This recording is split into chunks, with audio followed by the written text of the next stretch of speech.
What is up, everyone? Welcome back to another episode of... Man, we haven't come up with a name for this still, for where we go for our... Really? Yeah. I'm sure we had a name for it. Well, it's been such a long time of filming these that I've forgotten what it is if we've done it. But, Sam, what have you got today? So, this is my first proper guitar. This is a 1990 Gibson Les Paul Standard in ebony.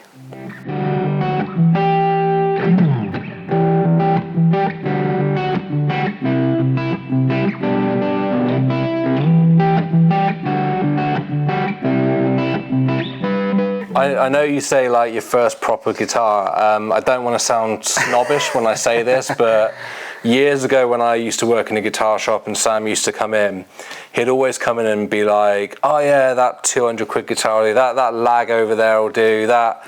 Yeah. We went to a guitar show and you bought like a white, almost do-it-yourself Strat copy for like 60 quid. God, yeah, I remember that. Yeah, so this was your first USA built, proper name brand electric guitar. Yeah, it was my first USA guitar, which is crazy actually that it was a Gibson, because I'm definitely like a Fender guy now, and I kind of always have been actually. I never had like a copy Les Paul when I was growing up. I always had like Strat copies, Fender copies, or I'd have like harder rock style guitars like Courts and stuff like that.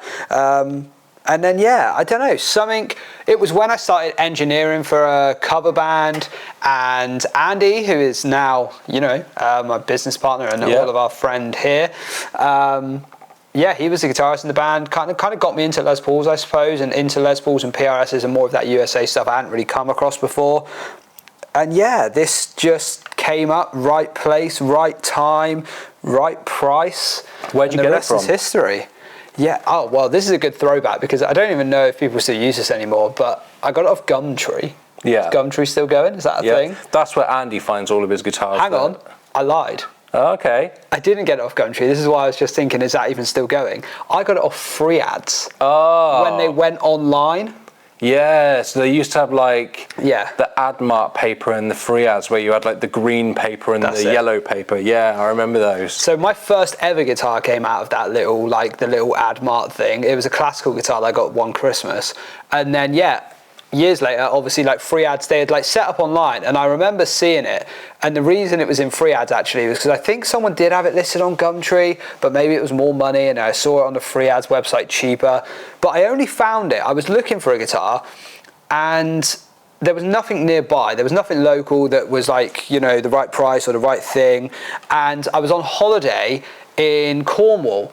And because I was down there, on the website, you might set a 30-mile radius, because you're not going to drive 7 hours to go pick up a guitar. But because obviously I was somewhere different, it reset my radius, and then this popped up, and it was 45 minutes away. Nice. As you can imagine, being on a holiday with a girlfriend, and then you're trying to talk them into we should probably go and have a look at this guitar. Yeah. Well, we're on holiday. That went really well. But anyway, I went and picked it up. The guy was really cool. He had actually owned a guitar basically from new. I think he said he bought it in 92 or 93, and it's a 1990. And it's just kind of been my only real Les Paul ever since.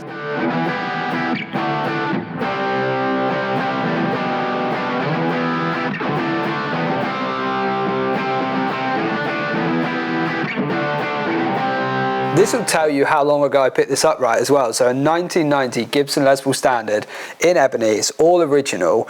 I got it for £1,000. Yeah. £1,000. So this is back when that was pretty normal for a Gibson back then. You get a Gibson was £1,000. Yeah.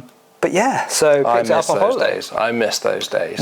Me too. And it wasn't like a one-off, was it? You used to get again all the time like that. I bet it's a nice flame top plus top standard, 1,200 quid all day long. Buy one. Is it the one? Nah, it's not the one. Sell it 1,200. Buy another one, 1,200. all day, every and as day. well, obviously you're doing that like in the early 2000s, and back then you're buying like late 80s, early 90s stuff, which we didn't really realise at the time, like how good it was. Yeah. And now you look back and you're like, oh damn, it's the best. Yeah. I mean, I love this. I think it sounds amazing. It's not like I've played loads of Les Pauls since and I've thought, oh, mine's not as good. It definitely holds up. She's a weighty girl. She's got a bit of trunk to her. I'd say it's probably like 10.5 pounds. I've never weighed it, to be honest. Maybe I should get her on the scales. But yeah, it's definitely like reassuring. That's reassuringly heavy. it's like custom weight, isn't it? Yeah. It's like Les Paul custom weight. Nice.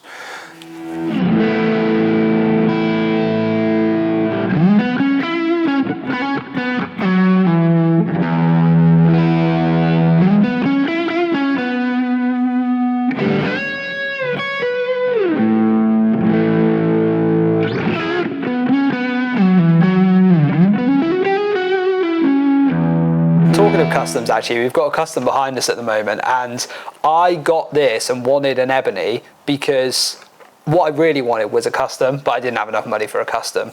So this was like the closest thing I could get. And originally when I bought it, I was thinking, oh, I'm going to change it all to gold hardware and stuff. And I'm really, It's just got 11s really on glad it. I didn't. No, it's just 10s. Oh man, they feel heavy. It's that Les Paul life. I'm out of practice. You're used to that slinky PRS life, but yeah. It also is probably quite old strings. But yeah, whip the scratch plate off because it's way more rock and roll without the scratch plate. Yeah. Got some, strap locks on there as well, but it's still got the original deluxe tuners. The inlays are gorgeous on it, like they're really pearly and nice. It's got a nice dark fretboard. I don't know, man, I just like it. I love as well, because I remember when you got it, it's got the broken pickup surround. I was like, oh, you're going to change that? And you were like, no, it's the original pickup surround, it's staying. Sadly, because it's obviously got the original, like, brown leather Gibson case. It's got the Canada sticker on it as well. Yeah. All the pink inside, and in there, up until I actually gigged this a few times, I still had the little bit of plastic. Oh, okay. And I meant to glue it back, and I kept forgetting, and now I've lost it. But yeah, totally side tangent, right? But when I opened up the case the other day to get this ready to bring in, inside the flap in the middle and the neck support was like a Korg Pandora something like headphone plug-in play thing. I remember those, yeah. Literally, I don't even know how old that is. Like old. It was in the guitar case. 8, 9 years old, 10 years old. Yeah. Back when I worked in, no, it's got to be because they got discontinued. Like I mean, it's 12 years gnarly. old. Like Yeah. it looks like a Game Boy. It's got a big black and white screen, big blocks. That is a crazy thing. But yeah, it was kind of cool.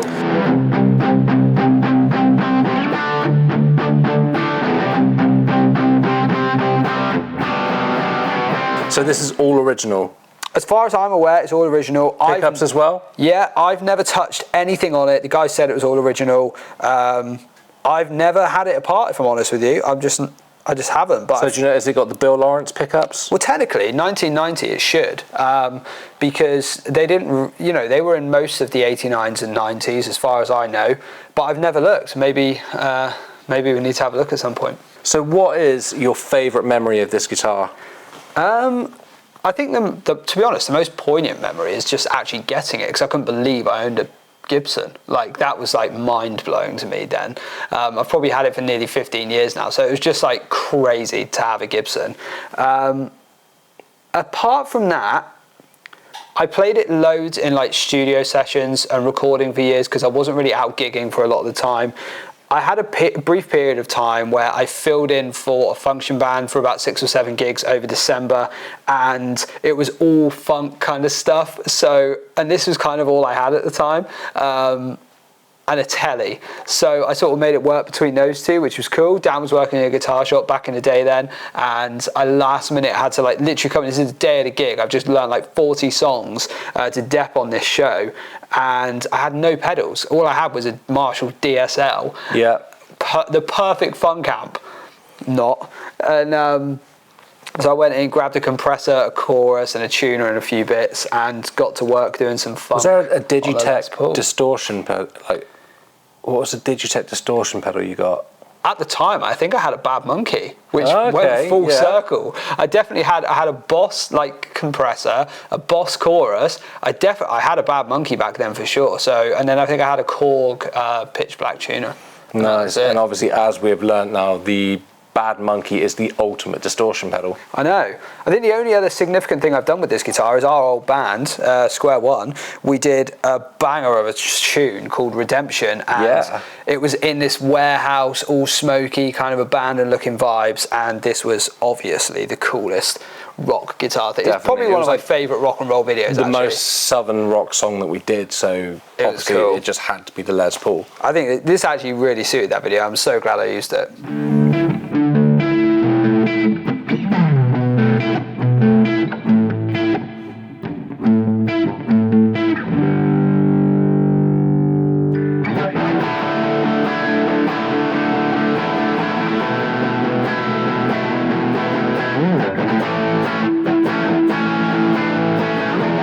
Any plans for this guitar going forward? Anything you're going to whip it out for? You know what? Like, I was thinking this the other day because I've had a hankering for. This sounds really stupid. I've had a hankering for a Les Paul, and then I just sort of like forgot I had one, or like not forgot, but like I just think maybe I thought because I've had it for a long time, and then we play all these custom shops and Murphy Labs. Inherently, you're a little bit like, oh well, maybe I need to get one of those. But actually, I picked this up the other day, and I was just like, this thing's just amazing. So I think my only plans for the immediate future are restring it and get it on some records. Yeah. I want to play it. It's definitely not a guitar I probably would take out in gig because I need a bit more versatility than just humbuckers, and I can't really carry multiple guitars. I'm not that cool yet. Yeah. But for using in the studio, I think there's a sound I'm missing where at the moment I'm using my HSS Strat a lot. No matter what you do, where the bridge is blocked off, the humbucker in the bridge of a Strat, I love the sound of it, but it's just no way it's got as much weight, sustain and power as like this. So I think I need to get this live and kicking again for some, you know, for those sort of double wide chords and stuff in choruses for recordings. I think it'd be really good. Yeah, awesome. Well, there we go. That is Gibson Les Paul 1990. 1990, 1 year off a birth year, I should say. Yeah, yeah. The amount of birth year Les Pauls I've shown him and said, what about this one? You're like, yeah, I could never part with this though. I'd be so sad. What would I do? And if I bought a birth year one as well, this one would just feel like I was putting it in second best. I couldn't do that. So there we go. And something that's just awesome about just a plain black Les Paul. We will see you guys in the next video. Who knows what guitar will turn up next.